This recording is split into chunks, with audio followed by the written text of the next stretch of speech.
Very good morning, students. I am your science teacher, and today I am going to teach you science of class 6. And today we start new chapter number 8, body movements and joints, part 1. अब बच्चों हम नया chapter शुरू करने जा रहे हैं, chapter number 8 जो है हमारा बॉडी मूवमेंट एंड जॉइंट्स. आज हम पार्ट 1 करेंगे. Now see in the book. This is your science book, science of class 6. Now open chapter number 8. See here. This is the chapter number 8. 8 body movements and joints. हमारे body में movements होते हैं और joints के बारे में हम study करेंगे. There are so many movements that happen in our bodies. क्योंकि हमारी बॉडीज़ में अलग अलग तरह के मूवमेंट्स होते हैं, जैसे ब्लिंकिंग ऑफ आइज, हम पलक झपकते हैं, इज़ द मूवमेंट ऑफ आई. ये मूवमेंट किसका है? हमारी आँखों का है. व्हेन वी राइट, जब हम लिखते हैं तो movement of fingers is going on. तो लिखते समय हमारे किस चीज़ का मूवमेंट होता है? फिंगर्स का. And we are able to bend और rotate our body in places where two parts of our body seem to be joint together. अब देखिए, जब हम अपनी बॉडी को बेंड करते हैं, मूव करते हैं या रोटेट करते हैं, तो ये हमारी बॉडी कहाँ से बेंड होती है, कहाँ से रोटेट होती है? ऐसी जगह से बेंड होती है जहाँ पर हमारी 2 बोन्स एक दूसरे से जुड़ी हुई होती हैं, यानी कि जहाँ पर जॉइंट होते हैं. अब जॉइंट कहाँ कहाँ होते हैं? जैसे elbow, shoulder, these places are called joints. और भी हमारी बॉडी में पार्ट्स हैं जहाँ पे जॉइंट्स होते हैं. When we press our head, जब हम अपने हेड को प्रेस करते हैं, आप अपने हेड को दबा कर देखो, face, neck, we feel hardness. जब हम अपनी गर्दन दबा कर देखते हैं, ऐसे प्रेस करके अपने फेस को हम छू कर देखते हैं, थोड़ा सा दबा कर, तो हमें कुछ हार्ड चीज़ महसूस होती है.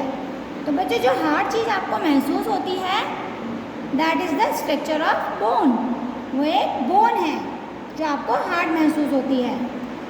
So there are 206 bones in our body. इसलिए हमारी बॉडी में कितनी बोन्स होती हैं? 206 bones. And bones can not bend. और जो बच्चों जो बोन्स होती हैं वो बेंड नहीं होती, क्योंकि जो हड्डी है वो स्ट्रेट होती है, वो बीच में से बेंड नहीं होगी. अगर आप बीच में से उसको बेंड करने की कोशिश करोगे तो बोन क्या हो जाएगी? क्रैक हो जाएगी. अब देखिए, मान लीजिए जैसे ये बोन है आपकी, यहाँ से लेकर यहाँ तक बीच में कोई जॉइंट नहीं है. अगर आप इसको यहाँ बीच में से कहीं से भी उसको ऐसे बैंड करने की कोशिश करोगे तो ये बैंड नहीं होगी. अगर ज़्यादा करोगे तो ये टूट जाएगी. ओके, इसलिए जो बोन है वो बीच में से अपने आप बैंड नहीं होती. There are many joints in our bones. तो हमारी बोन्स में कई जॉइंट्स होते हैं. Otherwise movement of bones is not possible. अगर जॉइंट्स नहीं होंगे तो हमारी बॉडी में मूवमेंट पॉसिबल नहीं होगा, क्योंकि जो हमारी बॉडी में मूवमेंट्स होता है वो जॉइंट्स की जगह से ही होता है. तो in our hand 1 joint at shoulder, ये हमारे हाथ होते हैं, 1 जॉइंट हमारे शोल्डर में होता है, अदर एट एल्बो, और सेकेंड हमारे एल्बो में, and third is at wrist. और जो थर्ड है वो हमारे ये जो ब्रिस्ट होती है यहाँ पर होता है, यानी कि कलाई में. Only by these joints we can bend और मूव आवर बॉडी. सिर्फ हम केवल इन जॉइंट्स की हेल्प से हम अपनी पूरी बॉडी को मूव नहीं कर सकते, क्योंकि तो हमारे हाथ में होते हैं, हमारे लेग्स हैं और भी पार्ट्स हैं. So there are different types of joints in our body to help us carry out different movements and activities. इसलिए हमारी बॉडी में डिफरेंट टाइप्स के जॉइंट्स हैं जो हमारी बॉडी को मूवमेंट करने में या एक्टिविटी करने में हेल्प करते हैं. तो चलिए हम जॉइंट्स के बारे में डिस्कस करते हैं कि कितने टाइप्स के जॉइंट्स हैं और वो जॉइंट्स हमारी बॉडी में कहाँ कहाँ पाए जाते हैं। First is ball and socket joints. ये जॉइंट का नाम है बॉल एंड सॉकेट। देखो ये जॉइंट्स इस तरह से होता है। ये हमारी बोन है, हैंड की बोन है, हाथ की, और देखो ये बीच का पार्ट आपको दिखाई दे रहा है, ये ऐसे गोल है। The rounded end of bone of one bone fit into the cavity and a hollow space of the other. Such a joint allows movement in all direction. ये जॉइंट है बॉल एंड सॉकेट जॉइंट। ये joint देखो किस तरह का होता है। मान लीजिए जैसे एक बोन ये है और एक बोन ये है। देखो ये हमारे यहाँ पे अंदर से ये होलो है यानी खाली है अंदर से, और ये मान लीजिए हमारे हैंड की बोन है। तो ये हैंड हमारा ऐसे है, तो ये पहले हमारा ये इस तरह से होगा। ये देखो ये हमने इसके अंदर ये ऐसे जाके इसको जॉइंट कर दिया।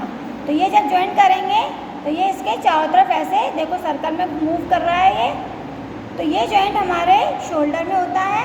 ये हॉलो इसको बोलते हैं सॉकेट हॉलो सॉकेट में इसको फिट किया जाता है, जॉइंट किया जाता है, और फिर हमारा जो हैंड है वो शोल्डर से चारों तरफ ऐसे ऐसे मूव करता है। तो इसे कहते हैं बॉल की तरह से बॉल चारों तरफ मूव करती है, तो इसलिए हम इसको कहते हैं ball and socket joints.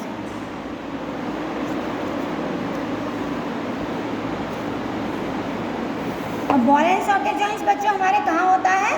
Shoulder में, और हमारे जो हिप्स होते हैं जहाँ से लेग्स जॉइंट होते हैं वहाँ पर। Now next joint is hinge joints. This joint is different from other joints. ये जॉइंट दूसरे जॉइंट से अलग है। The movement of this bone is back and forward, क्योंकि ये जो जॉइंट्स हैं इसमें मूवमेंट आगे और पीछे जाता है। Joint of our knee is a hinge joints. अब ये जॉइंट्स देखो कहाँ होता है? हमारे नी यानी घुटनों में होता है और हमारी एल्बो में, क्योंकि ये हमारे जैसे हमारे हाउस में डोर होते हैं हमारे रूम में, तो डोर की तरह ये जॉइंट वर्क करता है, यानी एक ही डायरेक्शन में ये मूव करता है। जैसे हमारे घुटने हैं बच्चों पीछे की तरफ बैंड मुड़ते हैं, आगे अगर आप मोड़ना चाहो अपने नी को तो वो नहीं मुड़ेंगे, सिर्फ पीछे की तरफ ही बैंड होते हैं। इसी तरह से हमारे हैंड है एल्बो, वो हमारे सिर्फ ऊपर की तरफ मूव करते हैं। अगर आप उसको पीछे से बैक से मूव करोगे तो वो मूव नहीं होगा, यानी कि वन डायरेक्शन में ही मूव करते हैं। तो ये होते हैं हमारे hinge joints.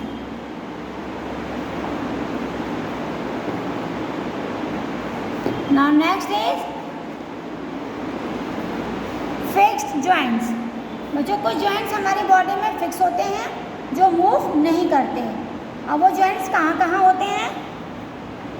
Some joints between bones in our head are different from those we have discussed. अब तक हम जो डिस्कस कर चुके हैं उन जॉइंट से ये जॉइंट्स कुछ अलग होते हैं। The bones can not move at these joints, क्योंकि एक फिक्स जॉइंट है, यहाँ पे जॉइंट होने के बाद भी बोन्स मूव नहीं करती हैं। Such joints are called fixed joints.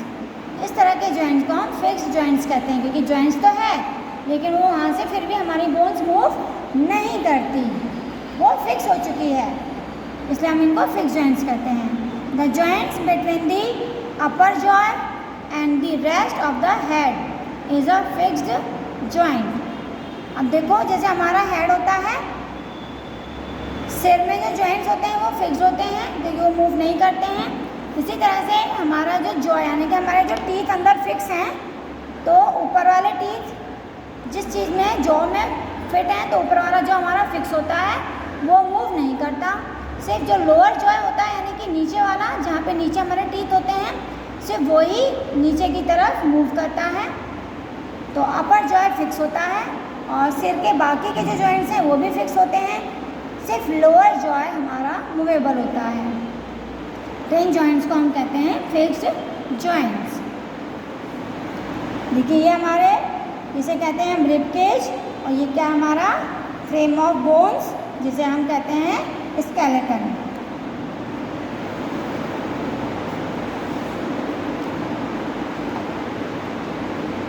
All the bones in our body also form a framework to give a shape to our body. हमारी बॉडी में सभी हड्डियाँ मिलकर एक फ्रेम बनाती हैं जिसे हम स्केलेटन कहते हैं, and this framework is called the skeleton. When we take a long breath, जब हम एक लंबी सांस लेते हैं, we feel bones of chest and you see many ribs are curiously bent. तो आप देखोगे कि हमारे जो रिब्स हैं वो कुछ बेंट होती हुई दिखाई देती हैं, मुड़ी हुई दिखाई देती हैं। So they join the chest bone and the backbone together to form a box. क्योंकि जो हमारी रिब्स की बोन होती हैं वो हमारी चेस्ट की बोन से जुड़ी हुई होती हैं और घूमकर पीछे जो हमारी बैकबोन है उस बैकबोन से जाकर जॉइंट हो जाती हैं, तो एक इस तरह से बॉक्स की तरह बना लेती हैं। तो इसे कहते हैं हम रिब केज। देखो ये है रिब केज, ये हमारी चेस्ट की बोन है, और ये देखो यहाँ से जुड़कर ये पीछे की तरफ बैक में जाएगी, और जो पीछे बैक बोन होगी हमारी उसमें जाकर जुड़ जाएगी यानी जॉइंट हो जाएगी। तो ये इस तरह से एक क्या बन गया, बॉक्स टाइप में बन गया। तो इसे हम कहते हैं रिब केज, जिसे पिंजरा होता है। Some important internal parts of our body lie protected inside the cage. हमारी बॉडी में कुछ इंटरनल पार्ट्स होते हैं जो इस रिब केज के अंदर आते हैं, तो उन बॉडी पार्ट्स की रिब केज रक्षा करता है यानी कि उनको प्रोटेक्ट करता है। अब वो कौन कौन से इंटरनल पार्ट हैं? हार्ट और लंग्स। क्योंकि रिब केज के अंदर देखो ये रिब केज है, इसके अंदर यहाँ पे हार्ट होता है और यहाँ पर लंग्स होते हैं। तो ये पिंजरा बना हुआ है बोन्स का, तो ये इन दोनों इंटरनल हमारे जो ऑर्गन्स हैं या बॉडी पार्ट्स हैं उनको प्रोटेक्ट करता है। The backbone is very important part of our body. जो बैकबोन है, देखिए ये हमारी बैकबोन है। बैकबोन हमारी बॉडी का मोस्ट इम्पॉर्टेंट पार्ट है and it is made up of 33 small bones. और ये देखो इसमें छोटी छोटी स्मॉल बोन्स मिलकर एक पूरी बड़ी बैकबोन बनाती हैं, यानी छोटी छोटी बोन से मिलकर ये बैकबोन बनती है। और जो छोटी छोटी स्मॉल बोन्स हैं वो हमारी हैं 33। The rib cage is joint to these bones. और जो रिब केज है हमारी ये बैकबोन है, चेस्ट बोन से मिलकर इसी बोन से वो जॉइंट होती है।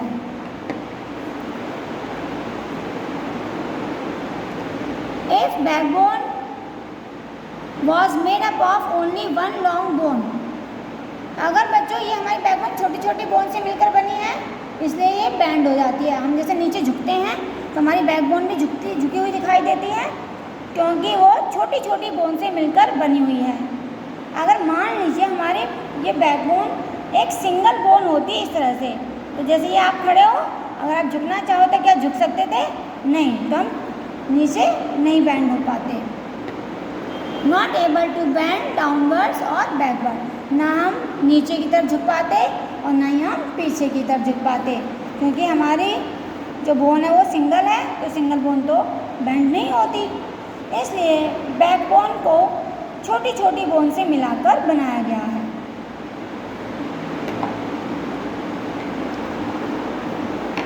Now pelvis bone enclose the portion of our body below the stomach. हमारे स्टमक के नीचे एक pelvis bone होती है। This part is used to sit. और ये पार्ट बैठने के लिए यूज़ किया जाता है। Now the skull is made up of many bones. देखिए ये है स्कल। स्कल भी कई बोन से मिलकर बना है। It encloses and protects a very important part of the body, that is brain. और ये जो स्कल है ये किसको प्रोटेक्ट करता है? हमारी बॉडी का मेन हेड के अंदर होता है, स्कल के अंदर। तो ये जो स्कल है वो हमारे ब्रेन को प्रोटेक्ट करता है।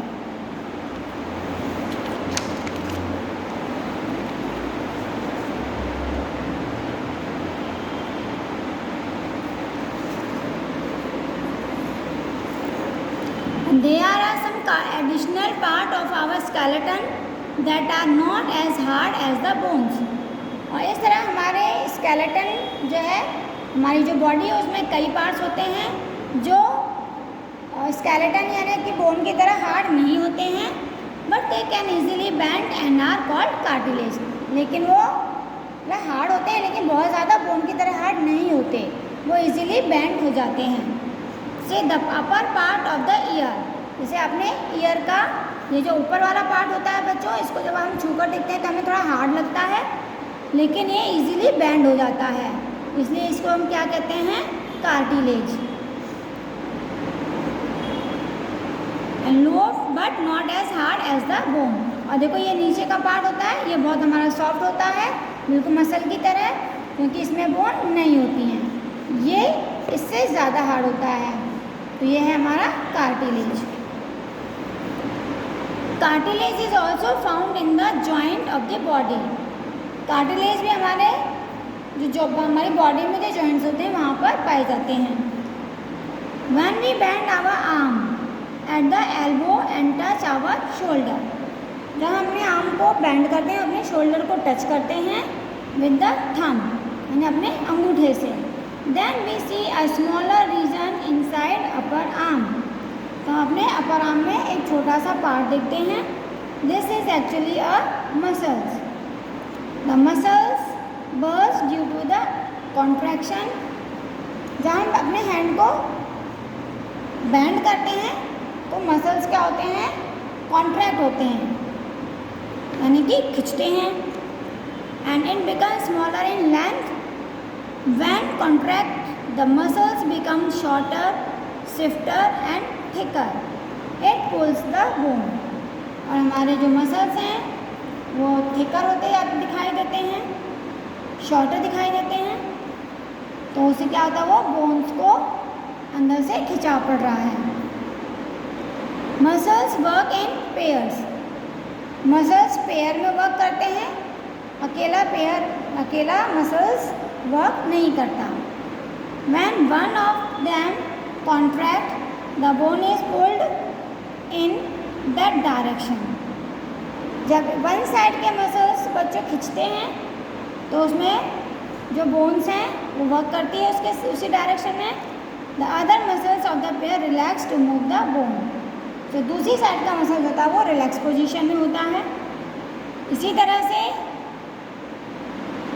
जब एक तरह के मसल्स रिलैक्स होते हैं तो उसके दूसरी साइड के मसल्स कॉन्ट्रैक्ट होते हैं, यानी कि खींचते हैं। तो इस तरह से उसकी पुरानी पोजीशन उनकी कभी कॉन्ट्रैक्ट कभी रिलैक्स, तो जो मसल्स हैं वो हमारे पेयर्स में वर्क करते हैं। Muscles can only pull, it can't push. Muscles को केवल पुल किया जाता है, उसको पुश नहीं कर सकते हम। Two muscles have to work together to move a bone. Bone को मूव करने के लिए हमें टू मसल्स की ज़रूरत होती है, क्योंकि बोन हमारी बीच में होती है। जैसे मान लीजिए बोन है बीच में, यहाँ पर भी मसल्स होने चाहिए और यहाँ पर भी मसल्स होने चाहिए, तब ये बोन्स हमारी वर्क करेगी। क्योंकि दोनों साइड के जो मसल्स हैं वो बोन्स के दोनों तरफ होते हैं, तभी वो वर्क करते हैं। अब यहाँ से हम गेट्स ऑफ एनिमल्स ये हम नेक्स्ट पार्ट में करेंगे। So thank you, have a nice day.